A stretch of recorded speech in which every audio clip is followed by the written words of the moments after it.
Today, we are talking about exercise and food. Two big issues when it comes to hypothyroidism, and ones that are sometimes just dismissed. We don't talk about them enough because, I don't know, even as a practitioner, I go into exercise and food choices and detailed nutrition and personalized nutrition with my patients. Of course I do. But sometimes it's just overlooked, right? We think, well, everybody knows that you don't want to over-exercise. Everybody knows that you want to avoid processed food, but does everybody know? Sometimes when I see the questions posted on Facebook and the different thyroid groups, I think, wait, sometimes we have to circle back to the basics and go over some simple things, maybe not so simple, and really educate the thyroid patient, the listener, you, or just someone who's really interested in learning about what kinds of exercise and food to do, even with hormone problems. It doesn't have to be a thyroid problem. This extends into hormone issues as well. What to do and what not to do.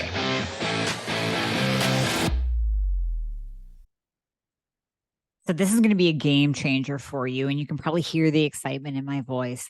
The latest introduction, the latest member of the family to the Fixxr line is Metabolism Fixxr. And this, oh my God, I formulated this just for all my people out there that need to lose weight, that need help in the weight loss department, that can't lose weight no matter what they do, that feel like they have a slow metabolism, and that might be thinking of trying all those peptides out there, you know, the Beverly Hills soccer mom drug of choice for weight loss peptides.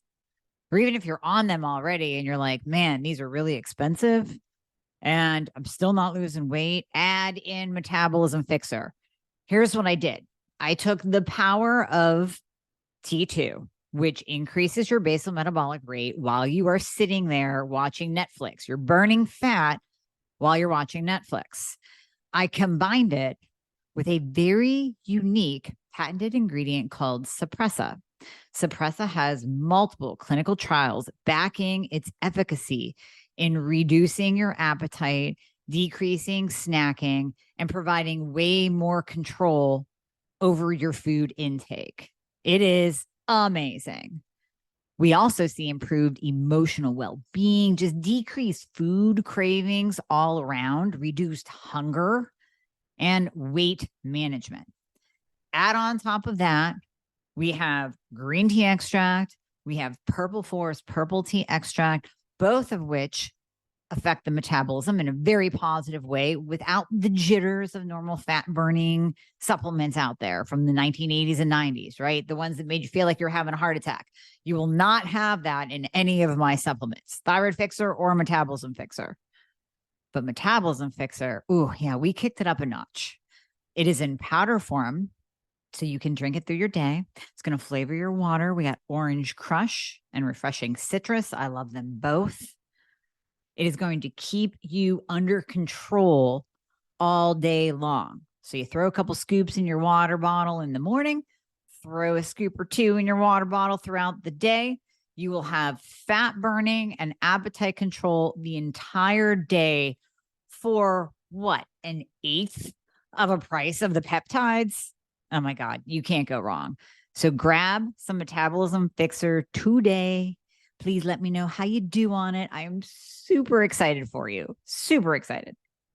Okay, so let's start with exercise. That is a recent question that I saw posted on Facebook, and I want to address this. So what kind of exercises should I do if I have Hashimoto's, hypothyroidism, or just hormone dysregulation, or I'm gaining weight and I don't know what to do, and I'm going to the gym and I'm doing everything I should be, well, that I think I should be.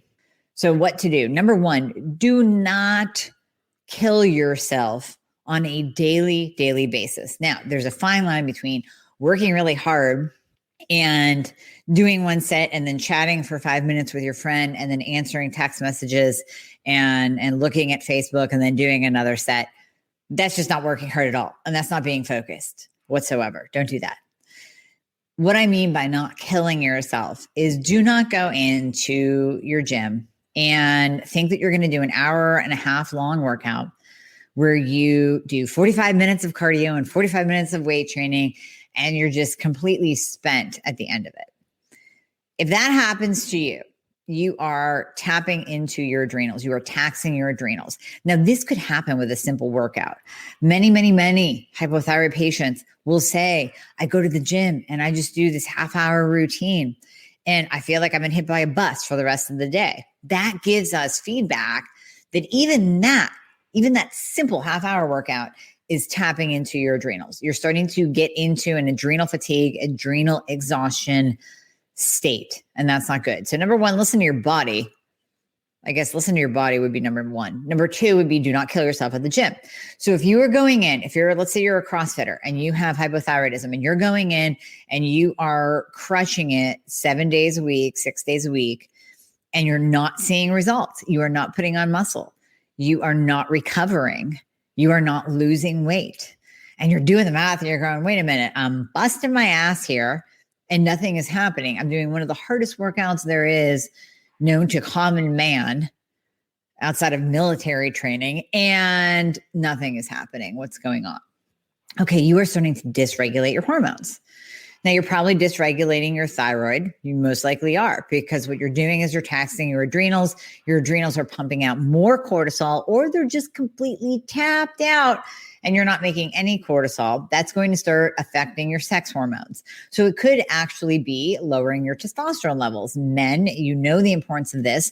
You need normal, did I just say normal? You need optimal testosterone levels to keep yourself from having a heart attack, to having a libido, to being able to get through a workout, to being able to put on muscle mass.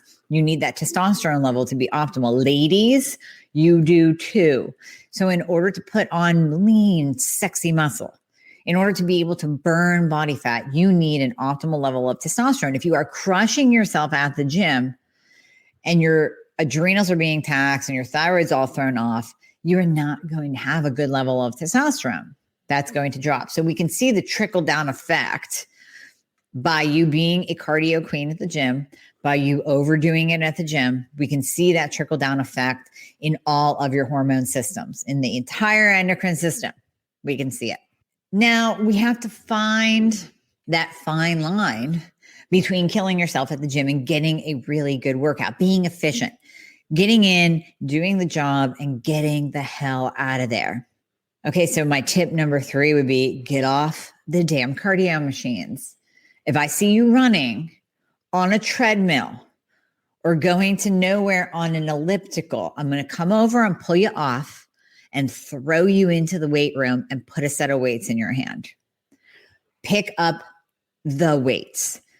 Ladies, do not be scared of lifting heavy. There is no chance, 0 chance of you bulking up and getting too muscular, or, everybody says, I don't want to bulk up.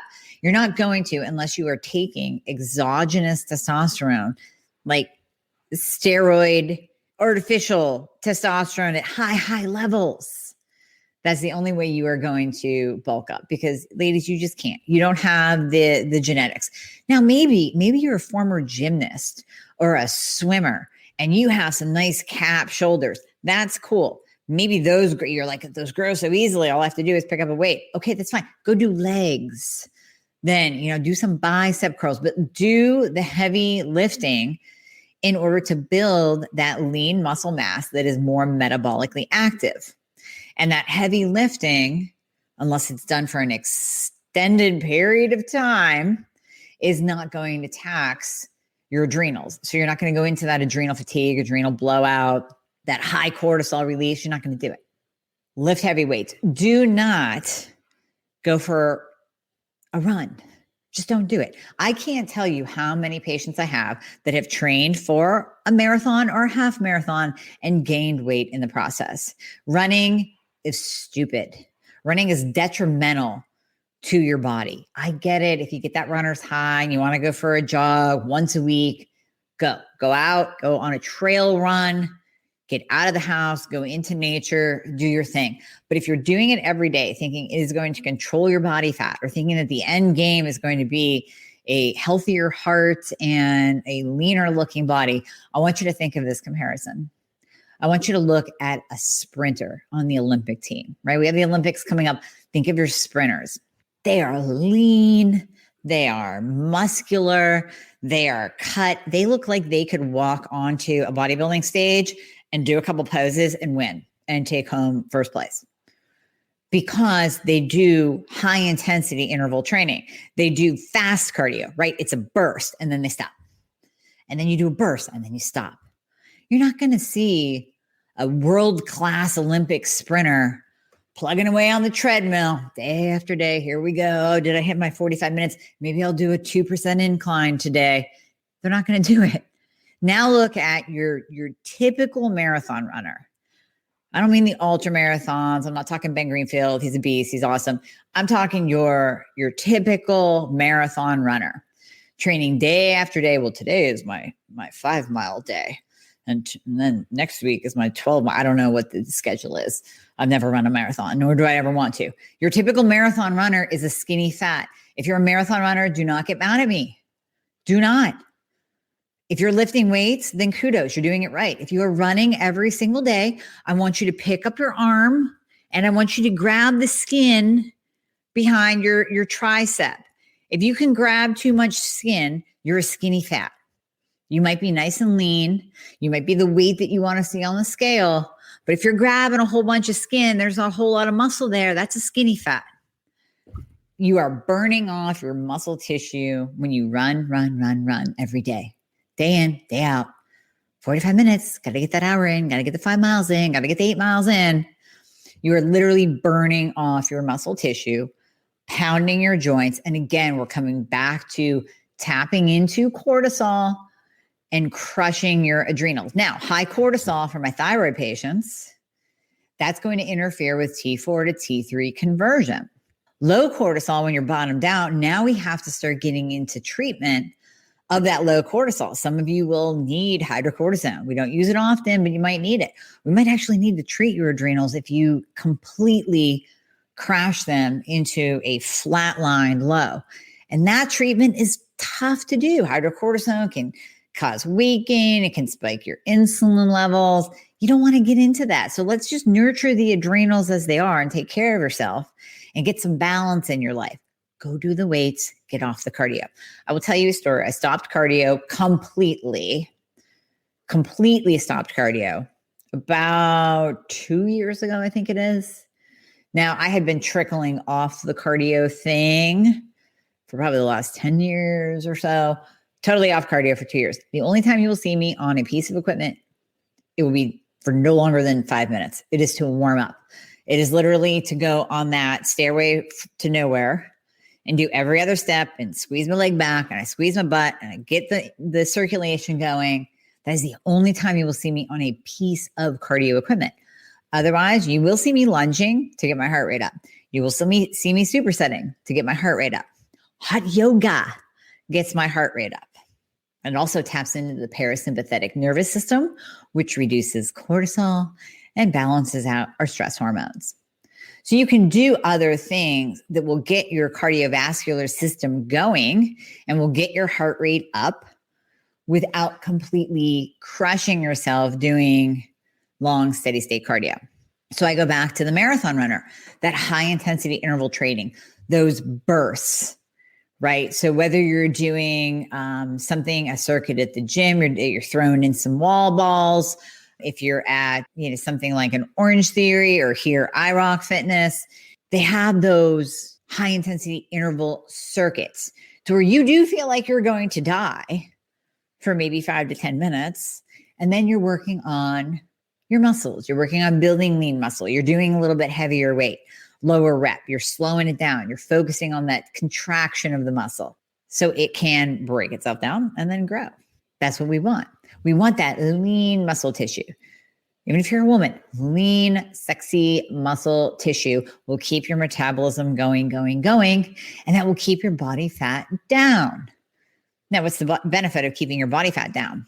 Number one, you won't hold estrogen. So men and ladies, your body fat holds estrogen. So we're seeing so much more estrogen dominance right now. And we're seeing high estrogen levels in men, in women, in kids. Now, a lot of that has to do with the toxins we're exposed to on a daily basis, plastics, BPAs, craziness. And that we're going to circle back to this when we talk about your food and wheat and how wheat has different chemicals in it, actually. Estrogen dominance, big problem. Estrogen stored in your body fat. Too much body fat, high estrogen. High estrogen is going to interfere with T4 to T3 conversion. So you see, we're cycling it back to your thyroid. When T4 to T3 conversion is down, you're going to gain weight. So it doesn't matter how much time you spend at the gym, you're going to gain weight. Get off the treadmill, high intensity interval training, build lean muscle tissue, lift heavy weights, reduce body fat, lower estrogen levels. And what does all of this do? Improves insulin sensitivity. So this is going to transition us nicely into food. But how often do I say that hypothyroidism and insulin resistance go hand in hand? We see it all the time. There's another question about craving carbs and sugar. I'm seeing a functional doctor. My thyroid hormones are all good. But why do I crave? I'm like craving these carbs and sugar. Well, number one, it's probably insulin resistance. So you want to test your glucose, you want to test your fasting insulin, and you want to test your hemoglobin A1C. Then you can also get a glucometer, test yourself at home. If your numbers are running high, you probably have insulin resistance. If you're craving carbs and sugar, you're probably experiencing insulin resistance. If you're on that roller coaster of high and low, and you're dipping low, and you're hangry, and you're going to rip someone's face off unless you get food at 2 p.m., you have insulin resistance. What's going to make that worse? Long, steady state cardio, running, not lifting weights. Exercise is fantastic for insulin resistance. It is. But I will tell you, if you pound yourself, if you crush your body, if you increase your cortisol, you're going to experience high blood sugar, moving into insulin resistance. If you do not lift weights and build that lean, metabolically active muscle tissue, you're going to experience insulin resistance. And what does high insulin do again? Interferes with T4 to T3 conversion. So now you're in an insulin resistant state, meaning you have too much insulin in your body. Insulin is the fat storage hormone, and you have low thyroid. You're screwed. You are going to gain weight left and right. You're going to be poofy and inflamed and just be absolutely miserable. And yet you're going to the gym and you think you're doing the right thing. I'm telling you what to do. I'm telling you what to do. Change your life. Change how your body reacts. Change your stress response and your cortisol and balance your hormones and get your thyroid on track. It's going to be a beautiful thing. And last but not least, before we move into food, add in a chill day. It can be hot yoga for my type A personalities. I know you don't want a chill day. You don't want to just take a walk. You don't want to just do stretching on the floor. There's no effort in that. So do hot yoga. You will be deep heating your muscles. You'll be tapping into the parasympathetic response. You will be down regulating your cortisol, and you're going to get your heart rate up and feel like you really worked out. After hot yoga, I feel a little bit beat up. So am I tapping into my cortisol? Probably a little bit, because my heart rate will get up into the 170s sometimes, depending on how hot it is. But I get that detoxification reaction. I get that sweat going. Next on my list, coming very, very soon, is an infrared sauna that is made for hot yoga. So I can actually do hot yoga in my sauna. Many of you know I'm doing it in my spare bathroom with a Cove infrared heater. This bad boy, infrared sauna, gonna have infrared all around. I mean, it's got bells and whistles. We'll give you a link if you want to get the best infrared sauna in the world. Now, you don't have to go into the hot yoga space, infrared sauna, but infrared saunas are fantastic for detoxification. Hot yoga, great for detoxing high estrogen levels, estrogen dominance. Do some hot yoga, sweat. You're going to get your liver processing that estrogen that is building up. So detox by sweating and in some hot yoga, downregulate that stress response, get into the parasympathetic. And guess what? You're still going to be building muscle. You're using your own body weight. I mean, you do a couple up dog, down dogs, and you're doing some push-ups. So I guarantee you your shoulders will be sore after a hot yoga workout. Men, that's a challenge for you. I have seen some men in my hot yoga class, and years ago, I brought my partner with me, and it kicked his ass. And there is Nothing harder than a big old man using his body weight in a hot yoga class. It's hilarious. It's admirable, and it will kick your ass. I promise you that. So men, if you want to change up, just a little bit, change your workout, go ahead and jump into a hot yoga class or get an infrared sauna and do it at home so nobody can look at you. But I guarantee you, listen, us ladies in hot yoga, we love seeing the guys. It's great. We give you props. In our minds, we're giving you props. I promise you that. I'm taking a minute to interrupt the podcast just to tell you how you can sign up for a free discovery call with me to learn how we can work together as a team and how I can help you to get your life back. So if you go to my website at amiehornaman.com and click on book a call, you can schedule a call that's convenient for you. It'll be about 20 minutes, 30 minutes, and that's where you will learn what it looks like to work with me, everything that we cover, top to bottom with your health, how we develop a treatment plan, a personalized nutrition plan, a personalized supplement plan, and how we work together as a team with me holding your hand to get you your life back. Now, moving into food. This is our next topic, right? So overlooked. It's so easy to think, well, everybody knows that you have to go gluten-free when you have Hashimoto's. Everybody knows that you have to take out processed foods. Come on. That's common sense, right? But yet I still see patient after patient coming to me with a food journal that is all over the place. You know, either they're loaded down with gluten-free versions of everything. So we got the gluten-free pretzels and we got the gluten-free cookies and we got the gluten-free pasta and we got the gluten-free bread. And maybe they're dairy-free and they're adding in, you know, some vegan cheese that's loaded with soy. They're trying. You're trying. I get it. But we have to look at your nutrition as it relates to Hashimoto's and hypothyroidism. We have to look at that and number one, personalize it to you. If you're walking around with insulin resistance, do we have to go full-blown keto? No, we can go keto for the week, come up on the weekends. We can just do low carb.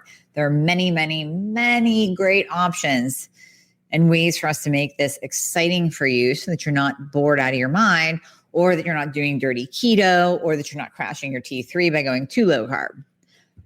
We do have to personalize it to you. But the generalization tip for food as it relates to Hashimoto's, number one, you have to take out the gluten, but not only that, you have to take out the grains. Grains are inflammatory. In fact, like I said, we are finding more and more that wheat is actually sprayed with, well, we know it's sprayed with Roundup. We know that they spray the wheat fields, like glyphosate, to get the wheat to germinate faster.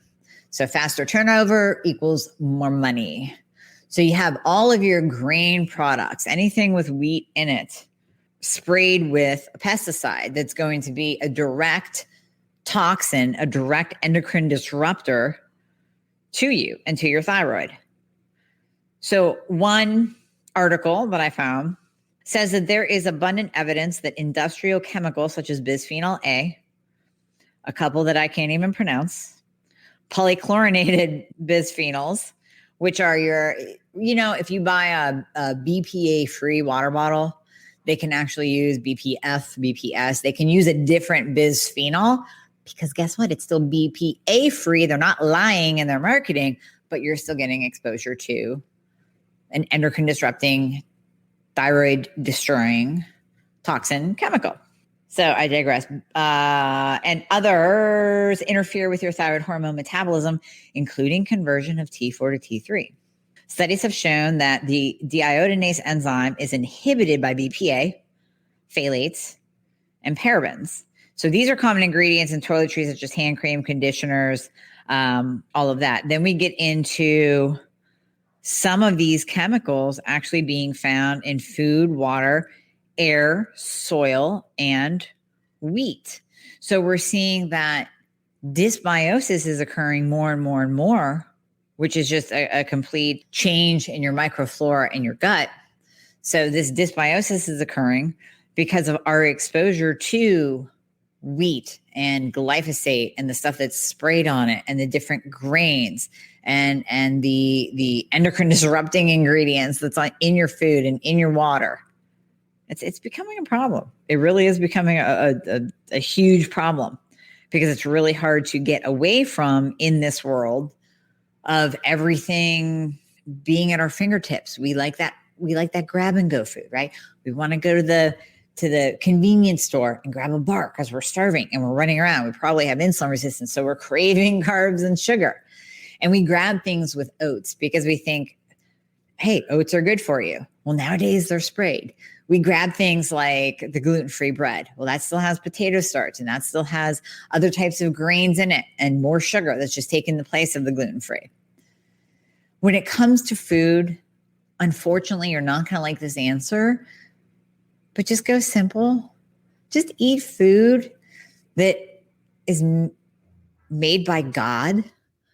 I mean, eat a cow, eat a chicken, eat some seafood if it's not farm raised, eat some vegetables, eat fruits if they're in season, not too much if you have insulin resistance.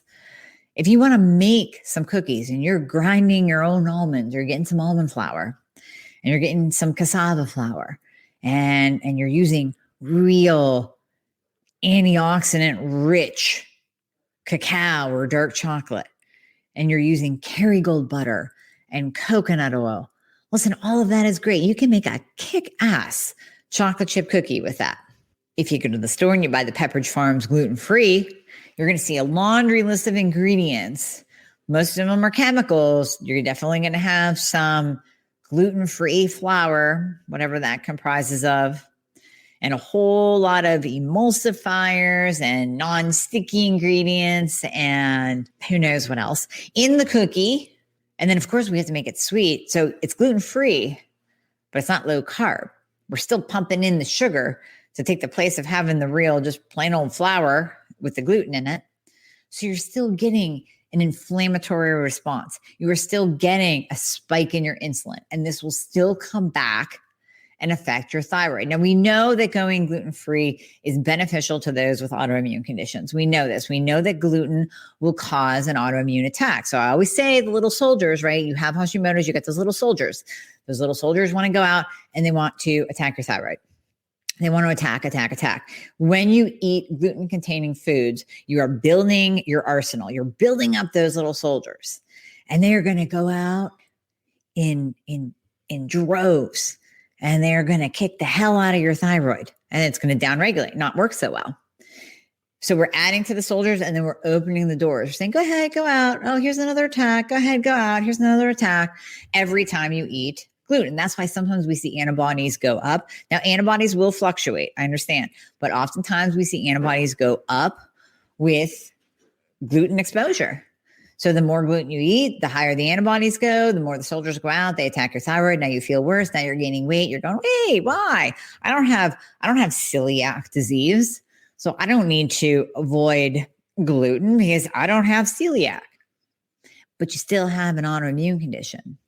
And actually, you might end up getting celiac or RA or lupus or MS because we know autoimmune begets autoimmune. So not only is that constant exposure building up your antibodies and causing more attacks on that which you have autoimmune for Hashimoto's, thyroid, but you are also moving closer and closer in the different stages of Hashimoto's, closer to that stage 5, where we know other autoimmune conditions present themselves because autoimmune begets autoimmune. Where we see one, we see more than one.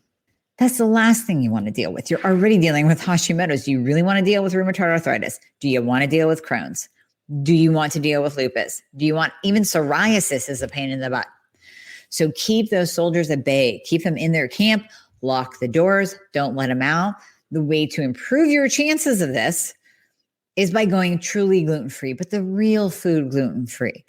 Not the buy everything at the supermarket to replace everything in your pantry gluten-free version. I get it. That's a great crutch in the beginning. That's a great way to start out. Because when you tell somebody to go gluten-free, they give you that deer in the headlights look and they're a little bit freaked out. They don't know how they're going to do it. In today's day and age, yes, we do have way more gluten-free options at the grocery store than we once did. So it's way easier. It's easier to use that as a stepping stone, as a nice little crutch to transition. But you don't want to live there. You don't want to stay there. You don't want to rely on that food because it's going to come back and it's going to still cause inflammation. And then you're going to go, why don't I feel better? I thought this gluten-free thing was supposed to help. I thought that it was supposed to lower my antibodies. I thought I was supposed to lose weight on it. I thought I was supposed to feel better. If you're only replacing inflammatory food with inflammatory food, you're not going to feel better. And that's the whole problem. That's why gluten-free got a really bad rep when it first came out, because everybody did exactly that. They went out and they bought gluten-free versions for every single thing in their pantry. Like I said, oh, we'll replace bread with gluten-free bread and cookies with gluten-free cookies and my pretzels with gluten-free pretzels and my pasta with this great gluten-free pasta. Meanwhile, when you turn it over and you look at the ingredient list, it still has your rice flour and your potato starch and your maltodextrin and a bunch of sugar, all inflammatory. You're replacing a grain for a grain, or you're replacing a grain for a sugar. And it's still going to jack up your insulin and jack up your blood sugar. That's going to affect your thyroid. That's going to affect your weight. Because in that high insulin state, fat cells love to grow. So you're going to increase your weight and your thyroid's going to go down. So now you have a double whammy. You have that insulin resistance and a thyroid problem. You're doing really nothing for food-wise to improve. So you're going to be in that weight gaining state just over and over and over again. And then there's that inflammation, that systemic inflammation. So we know that the chemicals, we know that the BPA, we know that phthalates, we know that Roundup and glyphosate affects the gut lining. We know that. We know there is a very strong gut thyroid connection. If you have leaky gut, if you have dysbiosis, then it will affect how your thyroid functions, as well as all your other hormones, insulin, sex hormones, all of that. If you constantly pound your gut, your stomach, your gut lining, your entire GI system with inflammatory foods, what will happen is your immune system will actually drop. So you will experience leaky gut. And we have tests for this too. This will be another episode. I'll go over my GI map test with you. You will have leaky gut. You will have low secretory IgA, SIG-A. That's your first line of defense in your gut. That is your immune system. You will experience low SIG-A. And then you can get into all kinds of like low microflora, low digestive enzymes. You're not digesting anything. You're thinking, oh, I need to take, probiotics out the wazoo to help my bloating. No, just remove the inflammatory foods and your bloating will go down. Do some gut healing and your bloating will go down. You don't have to pound probiotics every day. In fact, you shouldn't be pounding probiotics every single day. That's going to backfire on you because you have trillions of gut flora. So if you take the same things every day and if you're eating Activia yogurt, it's going to work against you eventually. Just side note, FYI. So with the food, I know this sounds so simple and stupid. Get back to the ancestral way of eating, the primal way of eating, God's way of eating. Eat what has been given to you, not what is man-made in a factory. I get it. It's not going to be 100% of the time. I understand. But my goodness, if you can do an 80-20, if you can change your food 80%, yes, it might mean you cook a little bit more. Might mean you buy half a cow. Might mean you go hunt for some deer. Might mean that you get that that co-op thing where you get a basket of fruits and vegetables that are in season every week. I'm down with that. Maybe you do that. But those little steps are going to make a huge difference in your body. And it almost sounds right, just too good to be true. Because you keto people, you think you got to go out and you got to buy the F-bombs and you got to buy your Slim Fast keto bars and you got to buy a keto coffee mix. You can go back to the basics, whether you're keto or you're low carb or you're AIP or you're paleo or you're primal, get back to real food. And if you want to make yourself an F-bomb, then grind up some macadamia nuts, use some real cacao powder, make your own. Don't buy the ones at GNC that's packaged F-bomb. No, make your own fat bombs if that's what you're jonesing for. Grab some real dark chocolate. Your taste buds will adjust to the 85%. I swear to God. Maybe even to the 90%. Maybe even to the baking chocolate. Eat the real food. That is my advice to you. Don't make it too complicated. Lift weights. Get off the cardio machines. eat real food. Is that so simple? It's stupid. It is. But we had to break it down because I believe that the more you understand how these things actually act in your body and how your body responds, the more you learn, the better patient advocate you will be. We have just a transformational journey. When I'm working with patients, I have a complete transformational journey laid out for you where we address exercise. We address detox pathways. We address the hormone. Of course, the hormone, the thyroid, food, your gut, all of that is at the top of our list. Getting you properly tested, getting you on the right medication, that's all part of it. I have a nurse practitioner that's part of my team. We do that for you. It's all part of the package. It's all part of the journey. Personalized nutrition plan. Yeah, we'll work around your cravings. I only want you to spend money on the supplements that you need. Please do not go out and buy thousands and thousands and thousands of dollars worth of supplements thinking that's going to be your answer. It's not. I like to simplify. Then we have to address the mental and the physical. I have a mindset coach that's part of my team. We're going to address those mindset blocks that keep you from progressing, that keep you from believing that you can even make progress and get your life back. And of course, the physical and the exercise piece, detoxification, rebalancing, optimizing, and then doing this for the rest of your life. So total transformational journey for you.